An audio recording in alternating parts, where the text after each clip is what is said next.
Alhamdulillah, salatu wassalamu ala rasulillah. La hawla wa la quwwata illa billah wa ba'd. Ada pertanyaan?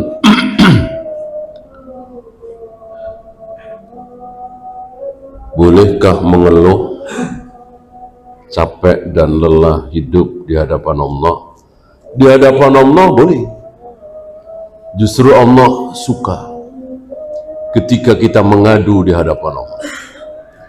Yang tercela adalah di hadapan manusia. Inni qad wahanal hadmu. Ya Allah, tulang-tulangku telah lemah,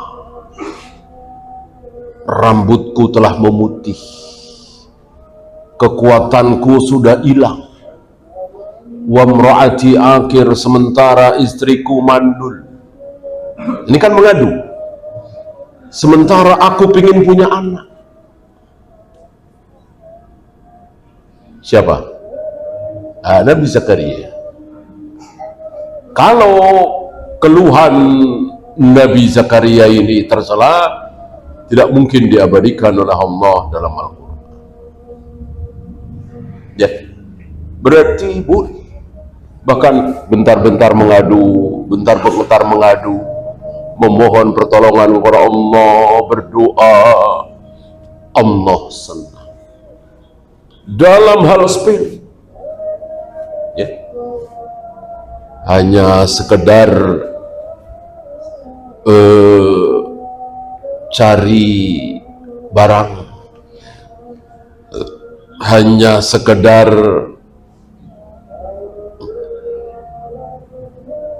nyari teman. Mudah-mudahan ya Allah saya ketemu dengan si fulan, saya ada perlu dengan si fulan. Mudah-mudahan ya Allah semoga saya dapat parkir misalnya. Hal-hal sepele. Bahkan kata Nabi lebih sepele dari itu, menyambung tali sendal. Menyambung tali sendal. Sendal yang biasa dipakai oleh Rasul dan para sahabat itu ada pakai tali. Kalau kita kan jepit gitu ya, Nabi tali. Nah, seringkali tali itu putus. Untuk menyambung kembali mudah sekali. Istilah kita anak kecil juga bisa. Menyambung tali yang putus kan gampang. Jangan mentang-mentang gampang lalu tidak berdoa. Tetap berdoa. Kan setiap hari kita melakukan perbuatan-perbuatan yang mudah, pekerjaan yang gampang kan, karena memang tiap hari. Jangan lupa berdoa, terus memohon. Jangan mentang-mentang mudah. Ya. Apalagi yang sulit. Ya. Ketemu klien misalnya, dia marah-marah misalnya, ya, kerjaan kita kurang beres misalnya, ini lebih-lebih lagi kita berdoa. Nah, banyak yang terkena syubhat, ini tercela. Enggak, justru itu terpuji. Dikit-dikit mengadu, dikit-dikit minta, memohon, menunjukkan betapa lemahnya kita. Berarti kita tidak sombong. Kalau kita tidak pernah berdoa, justru itu sombong. Allah tidak suka.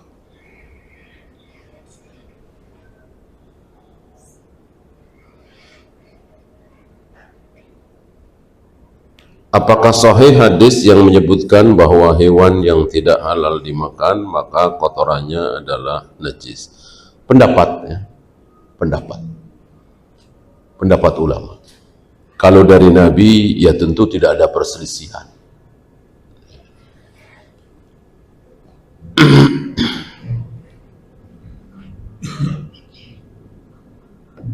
Maka yang tidak ada perselisihan dan pasti najis adalah kotoran manusia, air kencing manusia, darah haid, kemudian wadi, madhi, bukan mani. Ini yang jelas-jelas. Adapun di luar itu tidak sharih ya. Karena dalil itu ada kalanya sahih tapi tidak sharih. Ada kalanya sharih tapi tidak sahih. Maka dalil itu harus sahih dan harus sharih. Riwayat dari segi riwayat sahih, kemudian keterangannya tegas. Adapun darah haid, yas'alunaka 'anil mahid qul huwa adza, ini sharih. Mereka bertanya kepada engkau ya Muhammad tentang darah haid, jawablah adza, maksudnya najis. Ini sharih, tegas, jelas.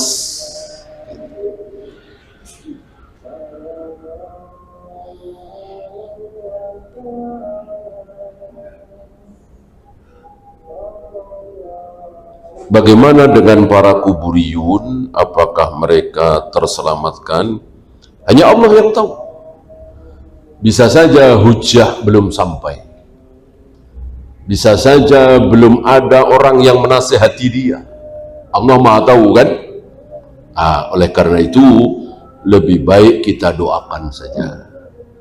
Jangan kita hukumi, tapi kita doakan. Kecuali kita penguasa, iqamatul hujjah. Kita bukan penguasa, kita tidak bisa iqamatul hujjah. Maka cukup kita doakan. Semoga diampuni. Semoga kalau yang sudah meninggal ya, yang masih hidup, semoga ada yang menasehati. Atau kalau kita punya kesempatan bertemu dengan mereka, kita nasihati kalau dia sikap. Dan seterusnya dan seterusnya. Kita jangan seperti orang-orang Khawarij. Orang-orang Khawarij itu bisanya cuma menghukumi. Dia telah kafir. Dia telah murtad. Dia telah keluar dari Islam.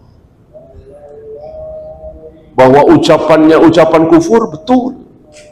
Perbuatannya perbuatan kufur, betul. Tapi tidak otomatis pelakunya kafir. Allah yang Maha tahu. Nah, karena kita tidak tahu, untuk mengkafirkan seseorang harus iqamatul hujjah. Dan iqamatul hujjah diakhiri dengan pembunuhan. Kalau dia tidak mau kembali kepada kebenaran, berakhir dengan pembunuhan. Seperti Ja'ad bin Dirham, Jaham bin Sufyan, Sayyidina Ibnu Arabi, itu semua akhirnya dibunuh. Dan itu kan sedikit sekali. Antum kira orang-orang yang mengatakan ucapan kufur itu cuma 4 orang ini? Ribuan. Tapi yang dihukum mati cuma 4 orang atau 5 orang ini. Itu sepanjang sejarah. Artinya apa? Artinya iqamatul hujjah itu tidak mudah. Oleh karena itu, terhadap saudara-saudara kita yang terlihat masih sholat, saum, kok melakukan perbuatan-perbuatan kufur, jangan sekali-kali kita kafirkan dia secara ta'yin. Si A telah kafir, si B telah kafir, si C telah kafir. Jangan. Cukup katakan menyembah kuburan itu kufur, gitu ya. Meyakini bahwa Allah tidak istiwa di atas arsy, kufur, gitu. Jangan orangnya. Wallahu. Ya, itu saja. Subhanakallahumma bihamdika asyhadu an la ilaha illa anta astaghfiruka wa atubu ilaik. Assalamualaikum warahmatullahi wabarakatuh.